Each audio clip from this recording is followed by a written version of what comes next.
A lot of time has passed since a couple of the other things that we've filmed for this, and that's because the timeline for the event had pushed out quite a bit, mostly because of conflict between the three parties. So between Flag, myself, and Justin White, this month everybody was really busy. I think Justin's out of country for a week or so for his anniversary. Flag is recovering from surgery and trying to catch up. I think he had 35 motor backlog that he had to try to do, and he got some new equipment in, so there was a little bit of setup time lost there. We basically have all of the product for the entire test except for one new vendor that we're trying to bring on maybe next week, and we're still waiting for product from one of our main sponsors, who I just think is really, really busy, and I'm not going to put him on blast here, so we're just going to say one of our main sponsors.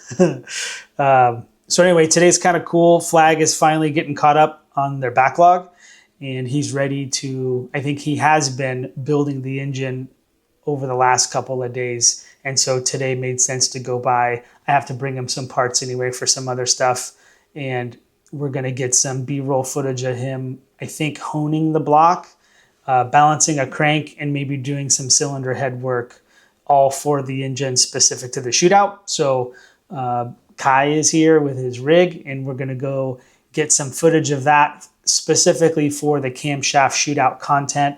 And then I will be filming on my iPhone some behind the scenes stuff, because you guys are telling me you went behind the scenes, so we're trying hard to get it to you. The clock is ticking. We now have less than 30 days, so we got to get cracking. One of the things that we still need to do is to book the Airbnb, and I was just talking with Kai. We've kind of narrowed it down to two distinctly different options. So the first one is pretty funky. It's definitely within budget, and I just don't know how much shit I'm gonna get from the guys if we end up getting this one. It's very pink, very feminine. We got a pool table. That's kind of cool. Look at that kitchen. Oh, I can't zoom in more. Look at that. That is crazy. It's the bedrooms that I think I'm just gonna get a bunch of shit on. we're gonna be eating breakfast right there. It's very nice. I think that's the master. I think I could do that. It's a bedroom like this that I think, yeah, if Justin gets stuck there, I think he's going to kill me. So I don't know. But the backyard was pretty cool. Well, there you go. You got a bunk bed. I think the backyard is might be what kind of cool. I think the backyard is what will be cool. So we got a swimming pool. You said that was a pickleball? Is that what you said? I think there's a jacuzzi over there. And then like a little putting green. Anyway, I think that might be cool. The backyard, if we get this one, it's because the backyard. And then this is the next one. It's obviously pretty cookie cutter. It's probably just like this house, except it's got a 3-car garage, and it's way more neutral. I'd probably just say boring, but it does have a pool. It's going to be hot next month, so that might come in handy. So yeah, I don't know. I'm pretty sure we should go with the boring one, even though I think the bright, colorful other one might make for kind of fun content. I think everybody would be more comfortable here. I don't think we need the drone, but I think I'm going to bring all my camera gear too. Evan is working on some really cool cylinder heads. Basically, a very similar head program to what I have on my car, because Evan did the valve job on mine, and so he's got his own porting program that he's been developing, and so it'll be a new product line from Flag that we'll be offering on our website. So I think they're almost done, and I definitely want to get some nice photos and video of that stuff when it's finished, so we can start preparing to have that on the website. So I think we'll be able to launch the cylinder head program probably right as Camaro Fest. I got to get that out of my vocabulary. As soon as the camshaft shootout starts, I think we'll have our cylinder head program ready to go. So anyway, I'm going to bring my gear too. This way. Man, the weather is amazing out here. Although I think we did bring some of the humidity from Kentucky. I can definitely feel it. Let's also kind of give them some oil pumps. So ever since we posted about this for Camaro Fest, the Quick Connect kit for the 2 high PSI port injection system, I've got inundated with requests to hurry up and finish the kit because my build's almost done and I don't want to use AN. So this little demo kit is basically already sold. I just want to do, since my car is put back together now, my buddy has a motor over at Flag. We're just going to do another test fit with, especially for the rear bracket for the other Y block. Send this one out with confidence. It'll still be like a beta version of the kit, but at least somebody can start using it. And then I can continue to develop the sizing and get it just right. Since we have our custom Y blocks, I only have this one prototype and it fits perfect. It's so compact. It's for sure the smallest Y block on the market. And the fact that you can snap it all together just makes it super helpful. So I'm just going to bring this whole thing and we'll disassemble it, I think, when we're there at Flag. I got Evan some Dr. Pepper Tic Tacs. I don't know if he likes Tic Tacs, but I know he loves Dr. Pepper. So we got these in, I think it was one of the gas stations in Texas. That was very nice. That's where I got those cool stickers too. You were asking earlier about sponsorships. We've got a great lineup of sponsors, but we're still trying to close a couple more. So we're a month out basically from the test. I'm still working hard to try to close VP Racing. They definitely seem interested. I don't know if I already told you guys on camera, but Hot Rod Magazine is going to be picking up this whole project. It'll definitely be on their online articles, but it'll likely make their paper magazine that I think they only do once a quarter now. And then I'm going to be reaching out to LSX magazine. There's a couple more publications that have already expressed interest. So I think, bringing on a VP Racing Fuels would be huge. That's probably one of the last expenses that we're trying to find a sponsor for. We've also received a handful of online donations on my website. So thank you guys for those who have chipped in. $20 here and there really goes a long way. This test, not even including building the engine for the test, is probably around $40,000. So there's a lot that goes into doing this. It is a very expensive test. So the donations helped. I had a buddy send us a case of Monsters. You guys can keep those coming. Literally shop towels, water bottles. We're going to be going through a lot of stuff in 5 days of testing.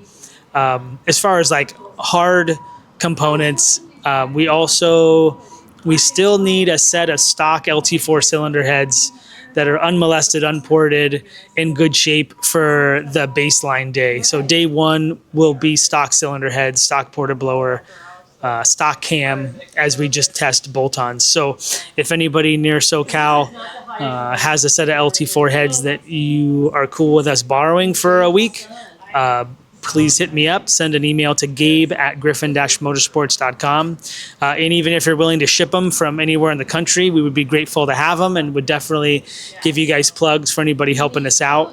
We've been fortunate to have all the big players step in and help us out. We are super fortunate, and definitely now with Camaro Fest behind me, which was a ton of work, it is now like the perfect runway. We've got a 4-week runway to the Camshaft Shootout, and I think we've got just enough time to close all the loose ends and show up for that one in big fashion. So super excited.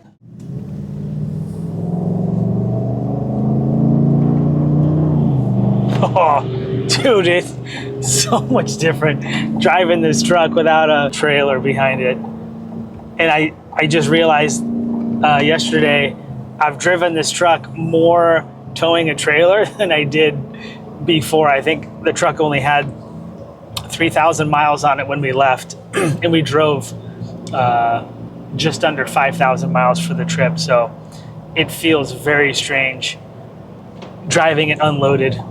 That's for Kevin. Nice. Put this with his motor. And these are for other things, right? Is one for our build, or no, I already gave you the one? No, we have ours. These are both for 2 other builds that we've got coming up. Ooh, and the best part. Wow. So sour fruit punch apricot. I don't like apricot. Okay. And I bought a bunch of them, so those are for you guys. Awesome. And then Thank you, Mr. Dr. Pepper. I got you. Oh, dude. I don't know if you ever had those. I haven't tried them yet. I didn't know if you're a Tic Tac guy, but I'm a Dr. Pepper guy, so I can't go wrong, right? Well, thank you, Gabe. Awesome. I think we were at a gas station in Texas, and I was like, "Oh, dude, I got to get those." I mean, hey, it's on brand, that's for sure. Yeah, one of these is for Marius, and the other one I think is just for stock because we go through them, and it's nice to have. When you need one, yeah. K-Tex, they're advertising 12 weeks now. Okay. Yeah, it's rough. Yeah. So we have them on. Just like, I think I order rotation. 5 a week, yeah. 5 every 10 days, and then I just kind of have a. So you're why they're on back order. No, there's people buying way more than me. I know that. Yeah. Dude. Yeah, and Nicole had to upgrade. She was tired of the red, and she wanted something more her height, not my height. I can't even reach the back of this dang thing, but it's perfect height for Nicole, so she's happy with it. Helps us stay organized. The lighting too? Yeah, it's pretty snazzy. Dude, you gotta get a look at this. That is insane. We're still filling it out and get everything moved over from the other toolbox and organized, but we're starting to kind of get it settled how we want it. That's so cool. You know, most just shops to be can't clear, keep this quiet. is hers. It is. Okay. It is officially Nicole's. So do you have a toolbox? Yeah. I made sure I had enough room right here. Go. Yep. Is that the Harbor Freight? Yep. Exactly. It's got everything I need in there. We're good to go. Sweet. Yeah. So let's see our motor. Yeah, we got the block loaded up in the hone. All the sleeves are installed. It's been surfaced. I have to kind of do that in one step. But yeah, it's all in the hone. I think we're going to get started on honing it today. When did you leave it?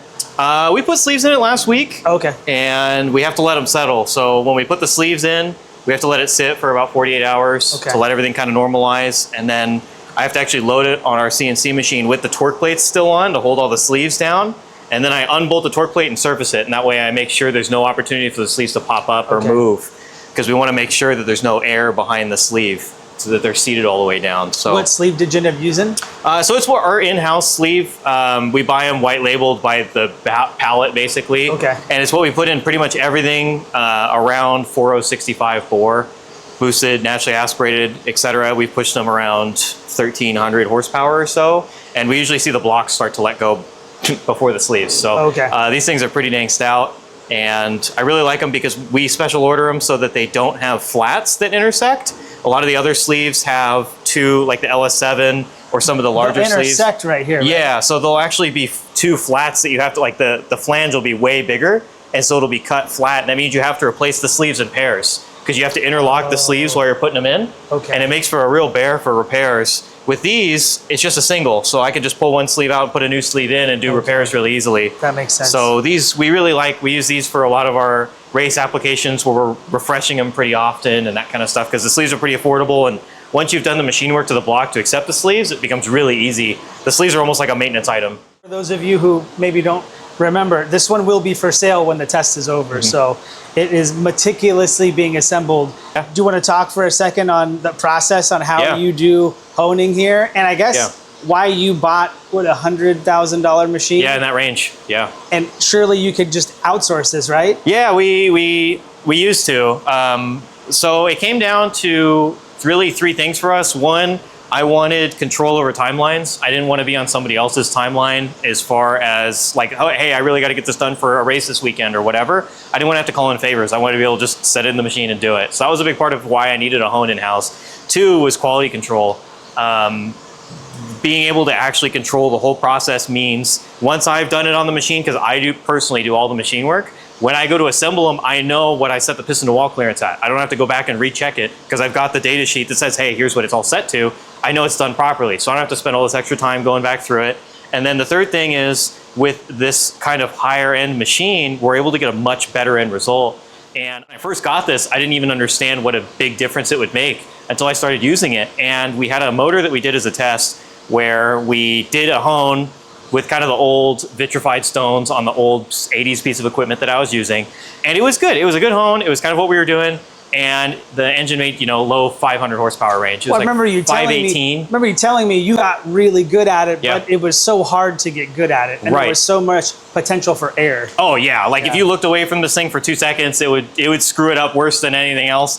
And the old vitrified stone machines, they only have 2 stones, and they'll follow whatever's there. So if that thing is shaped like an egg or an oval, those 2 stones will follow it and almost, I'm not gonna say make the oval worse, but it doesn't do a very good job at like straightening it out. This has 6 stones, and those things, they're diamond, and they are so hard and rigid. That set of stones will do 20,000 bores.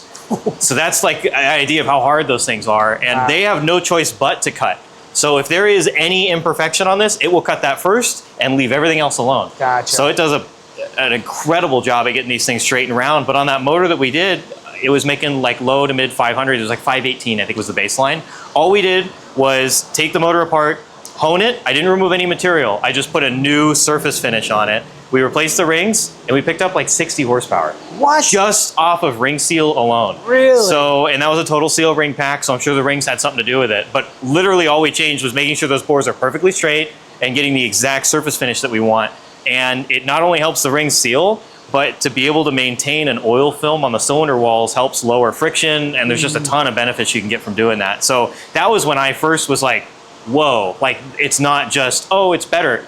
We're measuring, it is better. Wow. So it's really incredible what we're able to do with this machine, and just it's elevated our game a lot on machine work. And kind of all of our machines we're trying to do that. Like we got kind of the latest and greatest balancer. We've got a really up-to-date 4-axis CNC machine for all the block work. So everything, the machine work for your build is the foundation of everything. And, you know, to try to make sure we're doing as good a possible job, we've got kind of up-to-date, nice equipment. That's exciting. I think that really speaks volumes for your core mission for the company. Yeah. Like, surely you could have bought a lesser expensive Yeah, there's machine. yes. Or- we or- really looked at a couple too. Or some used machines, Yeah. but then you don't really know what you're getting. And yeah. Right. So yeah, the next step for this, we've got the block loaded in the hone, and it's got our fixture where we can set it to different angles, and it locks itself in place. We're gonna go ahead and get our torque plates on with the exact fasteners we're gonna use in the actual build, so it simulates the bore distortion perfectly. And then yeah, we're gonna start honing this thing. Let's do it. I'm going to Sweet. get out of your way. Yeah. So what we're doing now is we're putting torque plates on the block. These simulate having a cylinder head on the block. And because this is an aluminum block, it's prone to distorting, especially with these nice ARP studs that we're torquing to like 115 foot-pounds. You can imagine how that's going to twist all these bores. Well, if we honed it just in free space with no cylinder head, and then we bolt it and get it perfect, we bolt a cylinder head on, everything's going to be out of whack. So the idea with the torque plate is we want it to be as close to how it's going to be in the actual operating condition as possible. It's super critical on these engines, and when we've seen ones that haven't gotten torque plate, the bores are a mess. So that's going to be our first step with any honing process here. All right, we got our torque plates on, we got our machine settings set. I'm going to go ahead and get the machine loaded into the block, and it's going to start doing the hard part for us.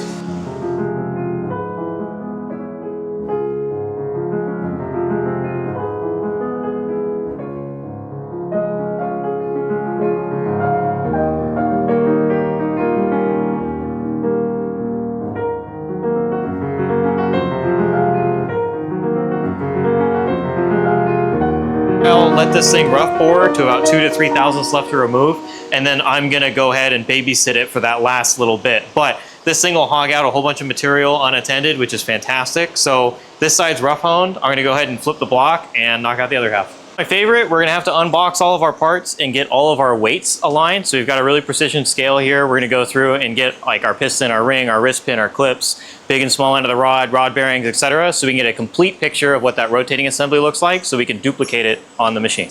We're gonna get a piston, get our wrist pins out, and we're just gonna go through and start filling out. Those are 32.9 grams. We're gonna go ahead and do one piston now. I'm gonna go ahead and measure all 8, but we're just gonna get one to get our baseline down. 32.3, get a wrist pin out, 144.7. And again, I'm gonna go ahead and measure all 8 and get an average for those, because they can vary quite a bit actually. Coming in at 2.5 for our locks.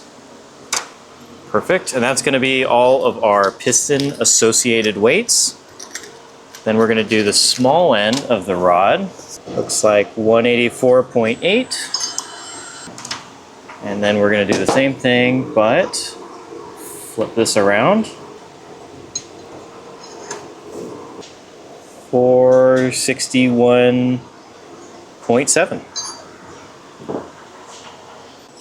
So I got my buddy Kevin's LT4 here, and I figured while we're at Flag doing some filming, I needed to do one more test fit on our DYME Quick Connect hoses for port. So obviously my car's put back together, so I don't have easy access, and I finally got my brackets made for the 2 Y blocks. We have one Y block that'll be mounted back here that I just want to mock up and test fit. And then we have another one that is going to bolt to the valley cover. So anyway, using the time that we have access to an engine on a stand. All right, so the next step is gonna be balancing the crank that Summit sent to us. This thing's super nice, but we gotta make sure it's matched to our rods and pistons. We do that with this machine here. It's called a crankshaft balancer. This is a DCB 2000. It's one of the nicest machines you can get.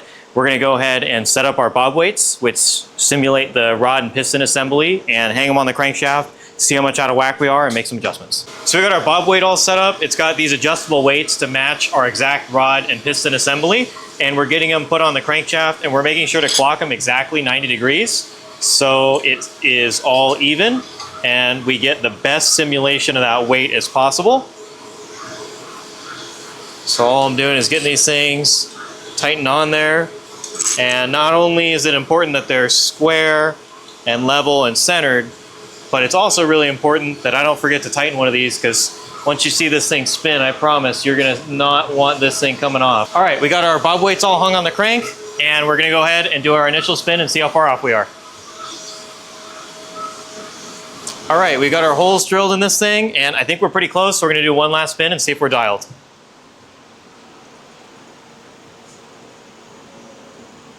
And just like that, we're under a gram. I'm gonna do some real small adjustments, mostly just deburring of the holes at that point, but other than that, this thing's ready to go.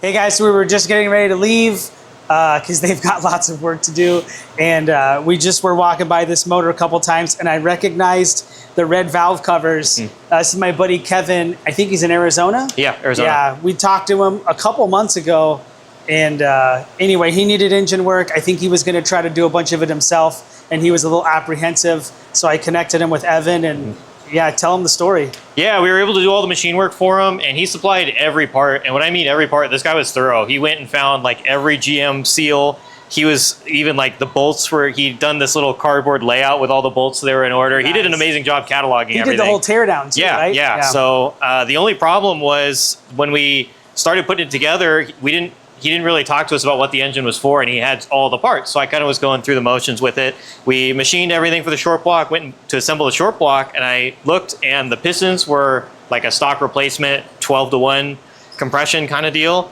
and it had a supercharger cam. And I was like, uh-oh, those don't really match. So I called him, I said, hey, you know, what are you doing with it? What's going on? And he told me about his plans to put his LT4 supercharger on it. I was like, okay, that compression ratio is not going to work. Luckily, we had a drop-in, one of our drop-in rod piston sets for an LT4 on the shelf that was the same bore size that we were going to. So we were able to swap those out without issue. And from there, everything else went pretty smoothly. He had bought the heads loaded, etc. So we kind of were just building it for him. But yeah, it turned out really nice. He did a great job with the valve covers. They look amazing. Gabe just brought us over the balancer because that was kind of the last piece we're missing. And this thing's about ready to go home. What all did you do on the machining side? Was there any issues with it? I don't remember the story. No, it was in pretty good shape. It was just all standard. So when we took it apart, it had just the usual outer round on the cylinders that we see from a motor that's just been run. Okay. So we went 5 over and surfaced it because it was a little bit warped, etc. So we just kind of went through our standard gamut of machine work on this, and it turned out great. I'm really happy with it. Nice. Yeah, it looks great. I actually really like the valve covers. Yeah, they turned out really good.